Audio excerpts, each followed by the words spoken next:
Hi, I'm Connor Pendergrast, and welcome to episode 10 of Support Stack.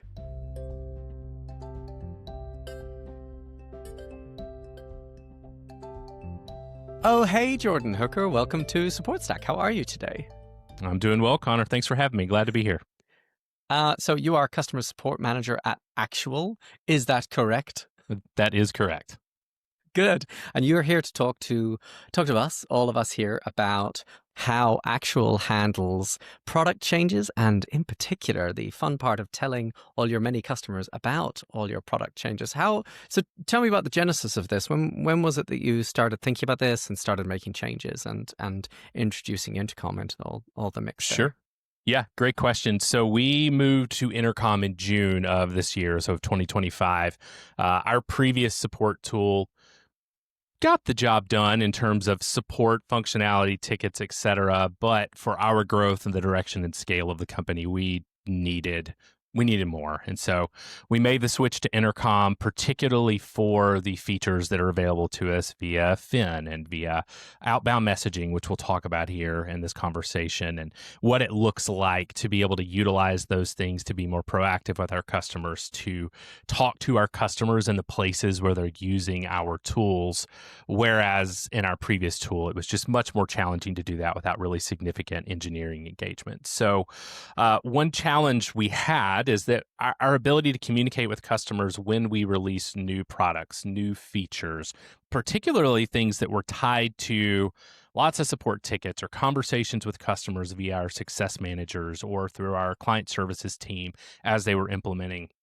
Some of those things could be multiple months from the conversation to the actual thing being fixed or released or changed or built.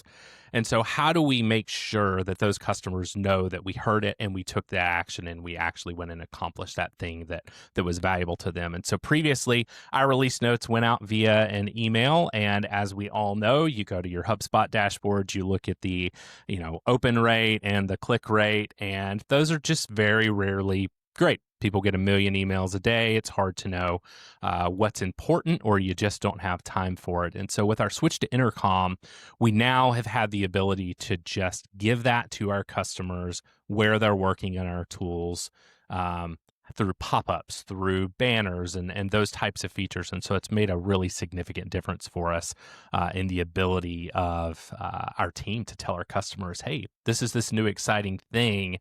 Here's how you go look at it and use it. Yeah, so you asked for it. You really wanted this, and now we're pleased to have been able to solve this problem for you. Do Yes. you, just out of curiosity, there are, you mentioned a couple of the ways that you can interact with customers, from a banner at the top, from full page takeovers. You could do those full back to email as well if you really needed to. But as Sure. you say, the open rates there are going to be pretty low, and it's not getting people when they're at the right time, Yes. which is something that I talked about with Toby Davis in a previous episode as well. It's like capture people when they're already interested is a great way of doing it. Yes. So how, like, Jordan, when you're setting up a new auto message, or when your team is, how are you deciding which type of outbound message you're going to use? Sure. Yeah, it's a great question. So in terms of banners, which is big pop-up at the top of the screen, we're very unlikely to ever use a full page thing unless we feel like it is just critically important. But those banners at the top we use for a few things. Those are for outage alerts. So our system is built on a significant number of APIs connecting to all sorts of sources. And in any given day, there's a few of those sources that are down. So what does it look like to make sure our customers know that? Or if there's going to be maintenance, we ran a maintenance window last night. We were able to notify our customers better than we could via email, via status page, through our system now with Intercom. So we use banners more for those types of things. We've also used it in a few very targeted times when a particular customer has gotten a new feature. So when we have moved customers to an SSO login as opposed to, authenticating through email and password. Hey, here's this great new feature. It's going to be so much faster. Here's what you need to know. So we use banners for that purpose.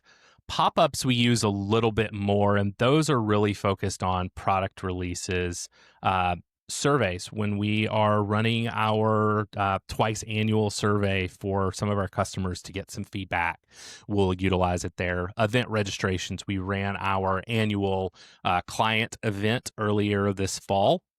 And so our ability to notify customers of that and drive more engagement with that was also through those pop-ups. And then, of course, for all of these, we also still do email because there will always be people you catch that way. But this has definitely increased our ability to communicate. That's great. Okay, so there's a lot of different ways that you can use those outbound messages, but today we're talking about outbound messages as a component of or a way to deliver news to people when something has changed about the product. So what there's something else that you haven't mentioned yet though, which is like specifically your product has release notes, which a lot of people might know is actual written notes about what has changed in a new version of the product. What is the first place that you put those for customers? Yes, absolutely.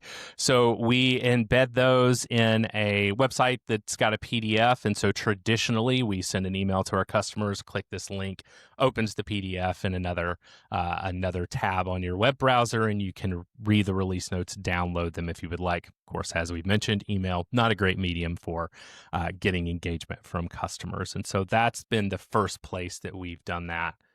Shifting into Intercom now, we've started to use pop-ups to notify customers of our release notes, as well as new product features, just very particular things that we wanted to zero in on something really exciting and really new. We've done that. Also embedding it inside the widget, just consistently having a link in the widget that says, hey, click here to see our most recent release notes, and that information is there, which just always keeps it available. You know, if we get a 3 weeks past the last release, let's say maybe even we have a month where we don't have a particular release, knowing that our customers, if they think, what was the last one, they can go and take a look. Am I up to date? That's available there. We've also now started embedding that in our help center so customers have the ability to access that through that as well. That's super. Okay, so the widget being the messenger, Intercom's messenger, that most people, I mean, if you're watching this video, you're very familiar with it in the bottom right. Can we start there? Do you think you could show us like how you've set that up? Yes, absolutely. So our messenger particularly is set up for each of our products. So we have 3 products that various types of customers are using. So we're looking at one particular that we use. And so in terms of our ability to communicate about release notes, what we use is an external link app. So if you are inside the messenger, you're setting it up, you have the ability to add the external links app. We actually have a few of them, one for the tickets portal, so for customers that have access to that. We also link our website, so if somebody wants to go to the homepage, it's there. But we consistently have this view our latest release notes that you can see down here that customers can click through and then open up as well, which is just, as I mentioned, constantly available to them in the messenger. And you've added an audience rule to that, I noticed as well. So an audience rule being some people won't see those release notes. Yes, that's right. So a subset of our users could not care less about our release notes. They are users that come into our system once a year to complete paperwork for the companies that they work for. They're not interested in our release notes. These are specifically geared towards our daily users of the system who are the administrators for those companies. That's great. And again, this comes back to don't waste people's time. Yes. Because when you waste their time and attention, they start to pay attention less to what you're saying and less to what you're doing. Yes. And so by adding that little audience marker, the current page URL, it looks like, that's a way of signifying these are people who are not going to be interested, so don't waste their time. Yes. Because you want them, especially if they're only in there once a year, you want them to pay a lot of attention to what they're doing. Yes, exactly. Yeah, we have noticed for those types of our customers that come into the system, if they drop out of the system at any point during that process, getting them back into it gets harder each time. So whatever we can do to quiet the noise, focus their attention, really is key. So that has also been something for us that's been a great change in Intercom, is our ability to narrow the focus of audience for particular items. Yeah. I've seen that in things like data connectors and tasks as well. Mm-hmm. Using the audience settings there, as well as content, obviously enough, but using the audio settings there really delivers improved answers by Fin, Mm-hmm. but also it'll help customers as well. Like it will Yes. help them to not get irrelevant stuff Mm-hmm. sent to them. Yes, and very key in that ability, because we've all interacted with that AI agent who Yeah. is feeding us information that's not relevant, and again, it just creates Mm. noise and challenge and friction. Yeah. And us, when we're trying to deliver great customer support and Right, trying exactly. to do it using AI as well, Mm-hmm. all of that work is necessary to sort of undo the reputational damage that's been done by terrible chatbots Yes. over decades at this Very point, really. true. Yes, absolutely. Yeah. Okay. So that's release notes in the messenger. So that's basically someone is using your product and they're already interested in some sort of help. Mm-hmm. They're looking in the right place. Yep.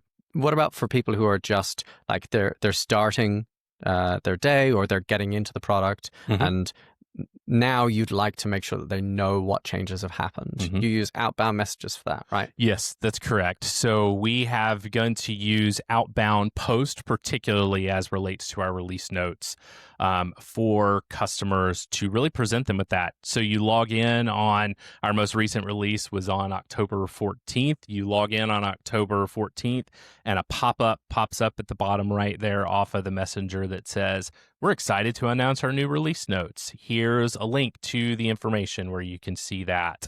And so we've utilized it for that, as well as particularly for one of our recent releases, there were a couple of features that were really key, really critical, things customers had just been asking for and really needed, and we were very excited. And so we were able to focus attention on those as well. But overall, our strategy for anything release product-wise has now been to use these proactive messages through the outbound posts. Of course. Can we look at one of those like Sure. exciting features that people were looking forward to and Yes, see absolutely. some of the ways that you're sending that message? Sure. Yeah. So what we utilized in terms of that I mentioned, so in our September release, we had a few features that were really key to things that our customers needed to do. What can we do to make the tool easier, better for customers as they engage?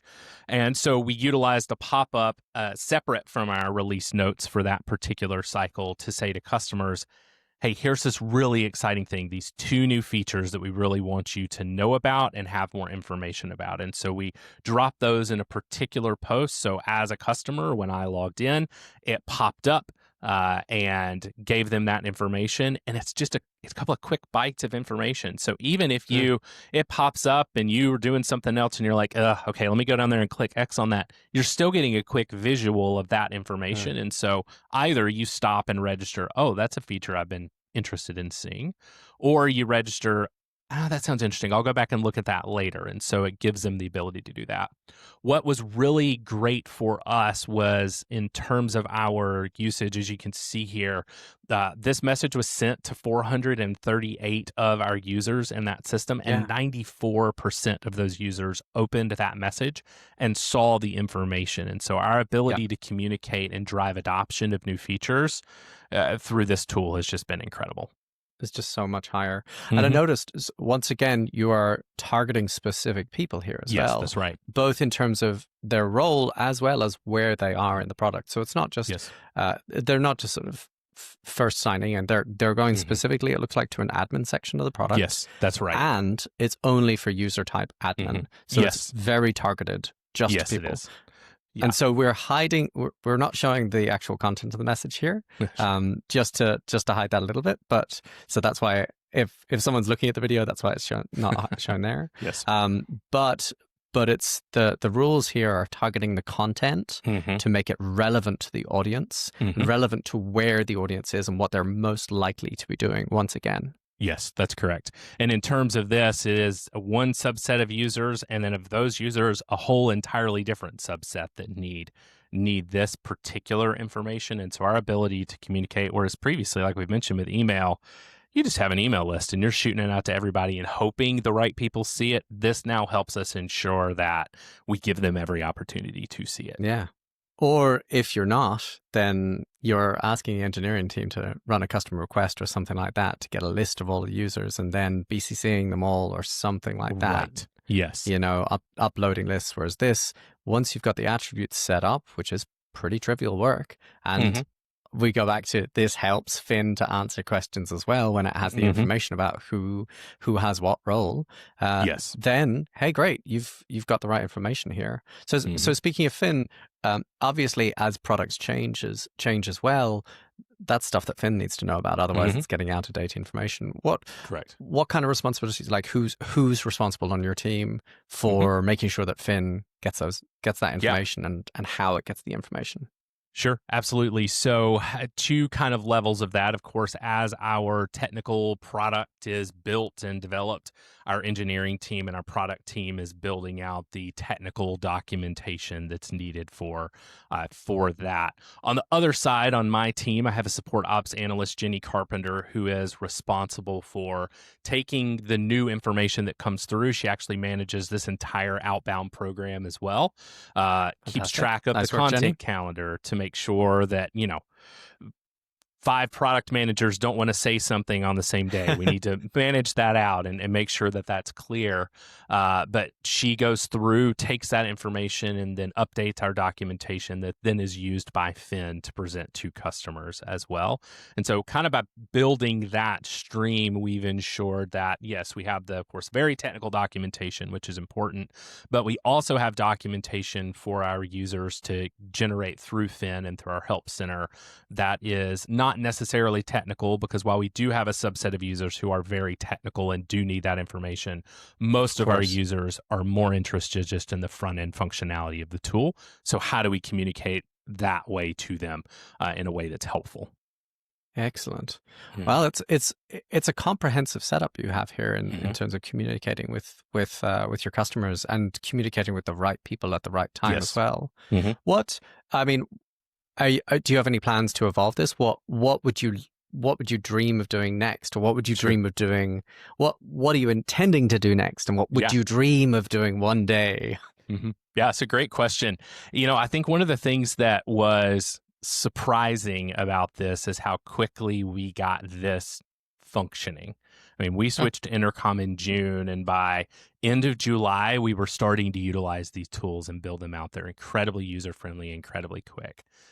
Of course, now looking at the rest of the functionality in Outbound, there is some more complex tools that Intercom has available to us, but at the same time, they're still very clear and well designed to set up. So one of those that we're targeting right now, and Jenny, who's our support ops analyst, is working on, is a focus on the product tours. So not just, hey, what does it look like to tell customers, hey, these great new features are here. Click on this link, it'll tell you about it, or this little snippet. Instead, you log in and you click on a certain web page and it goes, hey, there's a new feature on this page. Would you like a quick tour of how it works? Click through that thing. 5 minutes later, we've guaranteed adoption from that user of that new feature. And so that's probably the biggest thing for us, is looking at those product tours and figuring out how to get customers to start utilizing the new features right when we release them, which of course serves a few purposes. One, we built this great thing and we want them to use it. And we can't know for sure if the thing we've built is going to accomplish everything we want until we have a certain mass of users who are utilizing it. So it helps us iterate more quickly on these new features and products as well. Of course, that's fantastic.